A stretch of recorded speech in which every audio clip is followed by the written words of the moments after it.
నన్ను చూడు మామయ్య, నన్ను చూడు మామయ్య, నన్ను చూడు.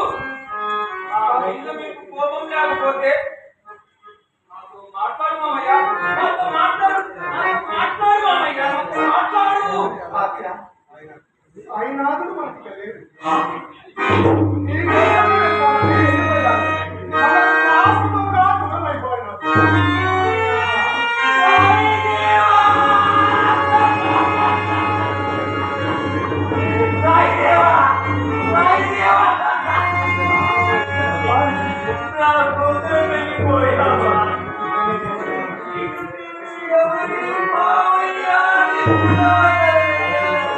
ఎవరి పిల్లవ